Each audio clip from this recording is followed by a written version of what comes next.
किती मस्त आप्पे झालेले आहेत बघा. मी तुम्हाला दाखवते. छान वरून कुरकुरीत झालेत हे बघा आणि आतून छान मऊ झालेत. मी तुम्हाला तोडून दाखवते.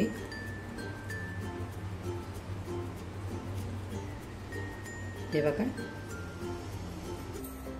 नमस्कार, प्रेमिलाच्या रेसिपीमध्ये तुमचं सर्वांचं खूप खूप खूप स्वागत. तर उपवास असला की आपण खिचडी, तळलेले पदार्थ नेहमी खातच असतो.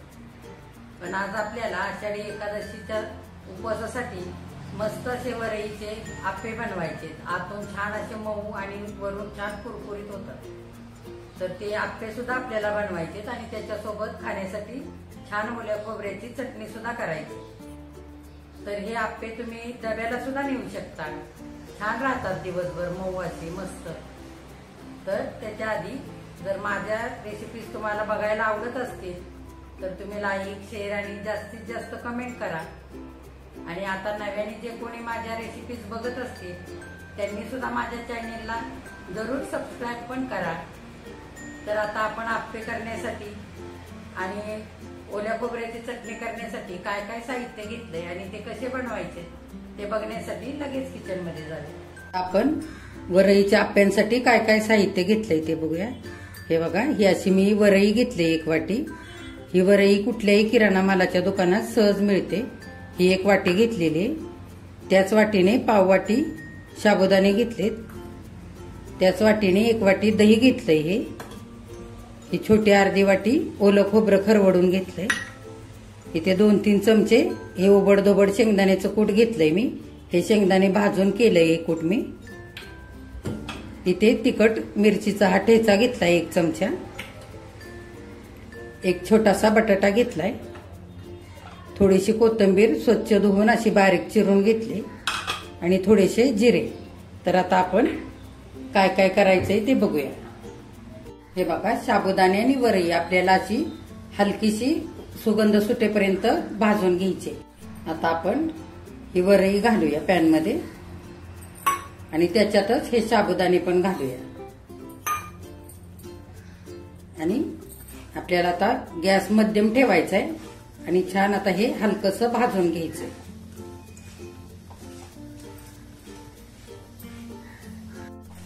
आता बघा छान सुगंध सुटलेला आहे वरईचा आणि साबुदाण्याचा. आपण थोडे जिरे घालूया आणि चांगलं हलवून घेऊया एकदा. अशी वरई आणि साबुदाणे भाजून घेतलं की मस्त असं पचनासाठी पण वरई हलकी होते आणि आप्पे सुद्धा छान असे आतून मऊ आणि वरून छान कुरकुरीत होतात. आपल्याला आता मिक्सरच्या भांड्यामध्ये घेऊन छान असं रवाळ वाटून घ्यायचे. जर तुम्ही उपवासाला जिरे खात नसाल तर नाही घातले तरी पण चालतील. मिक्सरच्या भांड्यामध्ये आपण अर्ध करून आता हे वाटूया. मी छोटं भांडं घेतलेलं आहे इकडे. रवाळ वाटायचं. वरई आणि साबुदाणे वाटून झालेले आहेत. आता हे बघा, ह्या पद्धतीने मी वाटून घेतलंय सगळं. असं हातावरती घेऊन केलं ना की असं खरखरीत लागायला पाहिजे हाताला. हे बघा, असं आपल्याला हे एकदम बारीक नाही वाटून घ्यायचं. ह्याच पद्धतीने वाटून घ्यायचंय. आधी आपल्याला ह्या बटाट्याची साल काढून स्वच्छ धुवून बारक्या खिसणीने हा बटाटा खिसून घ्यायचा आहे. मी तुम्हाला इनो आणि मीठ घेतलेलं दाखवलं नव्हतं, विसरले होते मी. 1 चमचा इनो घेतलाय आणि चवीनुसार मीठ घेतलंय. तर इनो जर तुम्हाला नसेल वापरायचा तर तुम्ही ह्याच्या जागी खायचा सोडा सुद्धा वापरू शकता. आता आपण आप्याचं पीठ भिजवून घेऊया. हे बघा, हे 1 वाटी दही घेतलेलं हे ह्याच्यामध्ये घालूया. त्याच्यावरती हा खिसून घेतलेला छोटा बटाटा हा पण घालूया. हे ओलं खोबरं घेतलेलं हे पण घालूया.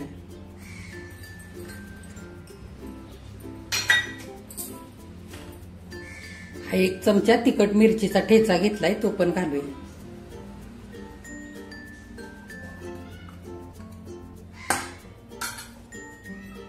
शेंगदाण्याचं कूट पण घालूया. असं ओबडधोबड घालायचं म्हणजे छान लागतं आप्पे खाताना. आणि भरपूर अशी कोथिंबीर. जर तुम्ही उपवासाला कोथिंबीर नसाल खात तर नाही घातली तरी पण चालेल. आणि चवीनुसार आता मीठ टाकूया. हे बघा, आता या दह्यामध्ये चांगलं एकजीव करूया हे पीठ. हे बघा, दह्यामध्ये सगळं एकजीव झालेलं आहे. आता हे आपण थोडं थोडं पाणी घालूया. आता ज्या वाटीने वरई घेतली होती त्याच वाटीने मी पाणी घेतलंय. हे बघा, थोडं थोडं घालायचं आणि चांगलं हलवून घ्यायचंय. आपल्याला हे पीठ पातळ नाही करायचं जास्त. हे बघा, आपण या पिठामध्ये पहिलंच ह्या वाटीने 1 वाटी पाणी घातलेलं आहे आणि ही दुसरी वाटी मी पाण्याची भरून घेतलेली. त्यातलं पळीभर पाणी मी पिठामध्ये घालून घेतलेलं आहे. आता थोडंसं आणखी घालूया आणि चांगलं असं सैलसर थोडंसं असं करूया, एकजीव करून घेऊया. हे पीठ 10 ते 15 मिनिटांसाठी झाकून ठेवूया, म्हणजे छान हे पीठ मुरेल. आणि आता तोपर्यंत आपण खोबऱ्याची चटणी करूया. आपण ओल्या खोबऱ्याच्या चटणीसाठी काय काय साहित्य घेतलंय ते बघू. हे बघा, अर्धी वाटी मी असा नारळ खरवडून घेतलेला आहे. जर तुम्हाला सुक्या खोबऱ्याची चटणी करायची असेल तर तुम्ही सुकं खोबरं छान बारीक काप करून घ्यायचे आणि 10 ते 15 मिनिटांसाठी कोमट पाण्यामध्ये भिजवून घ्यायचे, म्हणजे छान असे मऊसूद होतात आणि छान चटणी तयार होते.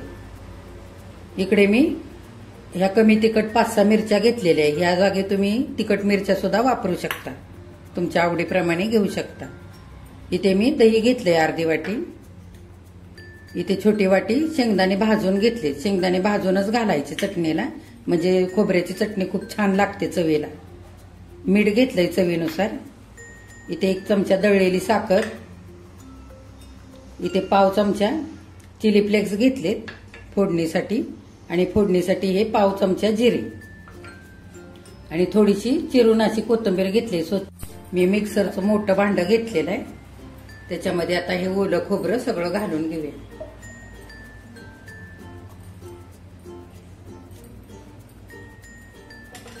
त्याच्यामध्ये ह्या मिरच्या पण घालूया. हे भाजलेले शेंगदाणे घालूया. कोथिंबीर घालूया.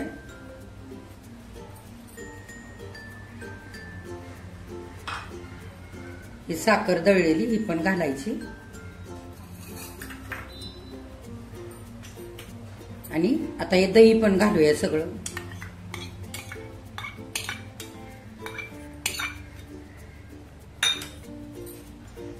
चवीनुसार मीठ घालूया.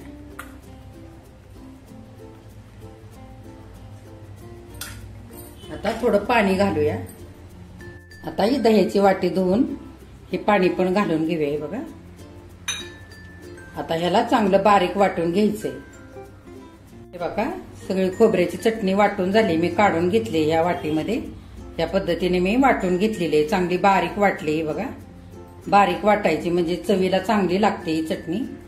तर तुम्हाला पातळ किंवा घट्ट कशी तुम्हाला करून घ्यायची त्या पद्धतीने तुम्ही तुमच्या आवडीप्रमाणे करू शकता.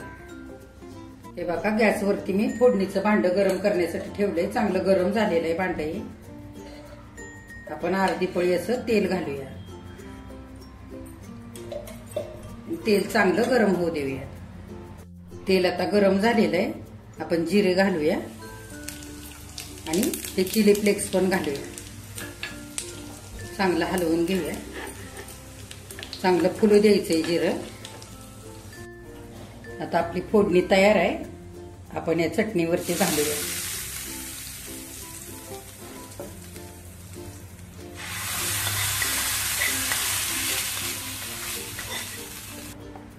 आपली चटणी आता तयार झालेली आहे. हे बघा, आता आपण आप्पे करायला घेऊया. हे बघा, आता ही वरई आणि साबुदाणे आपण सगळं साहित्य घालून हे भिजण्यासाठी ठेवून दिलं होतं. ते ह्या पद्धतीने भिजलेलं आहे. बघा, आपल्याला आता ह्याच्यात थोडंसं पाणी घालायचंय. चांगलं आता हे मुरलेलं आहे पीठ. हे बघा, थोडं सैल करायचंय हे पीठ. आपल्याला आप्पे पात्रामध्ये घालता येईल या पद्धतीने करून घ्यायचंय. हे बघा, खूप पण नाही घातलं पाणी. 1-2-3 चमचे इतकंच घातलेलं आहे. हे बघा असं. आता ह्याच्यामध्ये आपण इनो घालूया. इनो नसेल घालायचा तर तुम्ही खायचा सोडा सुद्धा घालू शकता. वरून थोडंसं पाणी घालू आणि एकजीव करून घेऊया आता.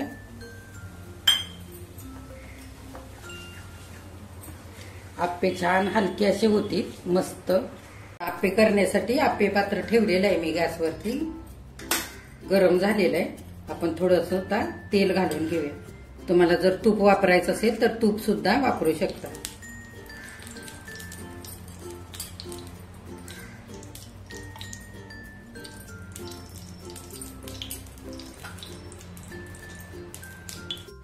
हे तेल घातलेलं असं चांगलं सगळीकडे पसरवून घ्यायचं.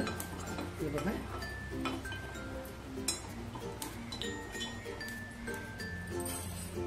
गॅस आता मध्यम करूया आणि आप्पे घालून घेऊया. साईडने घालायचे आधी आप्पे, बघा छोट्या चमच्याने घालायचे असे.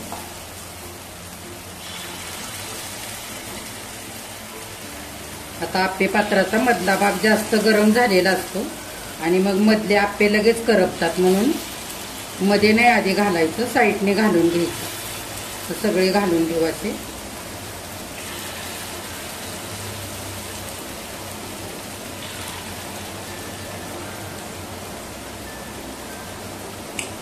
एक मिनिटभर झाले, आपण झाकण काढूया.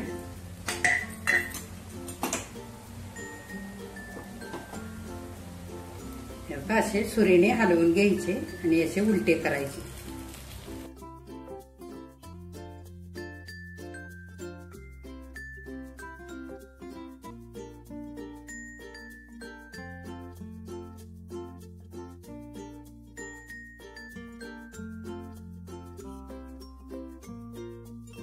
एक मिनिट झालेला आहे, उघडून बघूया. हे बघा छान भाजलेत. आता काढून घेऊया आपण. हे बघा सगळे काढून घेऊया.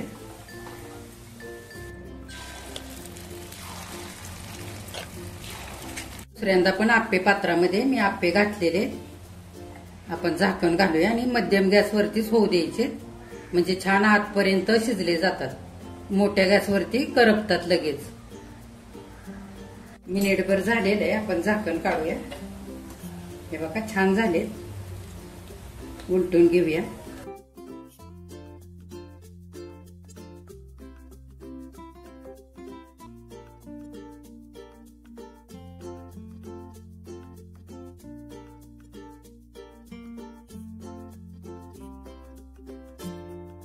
हे बघा उपवासाचे वरीचे आप्पे आणि चटणी आता खाण्यासाठी तयार झालेली आहे. हे बघा आपण चिली फ्लेक्स टाकू थोडे. किती मस्त आप्पे झालेले आहेत बघा, मी तुम्हाला दाखवते. छान वरून कुरकुरीत झालेत. हे बघा आणि आतून छान मऊ झालेत. मी तुम्हाला तोडून दाखवते.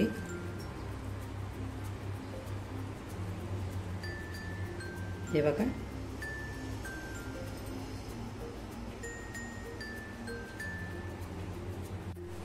हे बघा हे वरीचे आप्पे आता खाण्यासाठी तयार झालेले आहेत. छान वरून कुरकुरीत आणि आतून मस्त असे मऊ.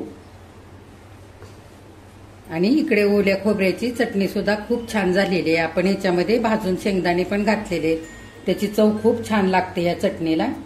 आणि आप्यामध्ये आपण एक बटाटा पण छोटासा खिसून टाकलेला आहे, त्याच्यामुळे आप्पे अगदी दिवसभर सुद्धा छान मऊ राहतात. हे आप्पे तुम्ही डब्यासाठी सुद्धा देऊ शकता.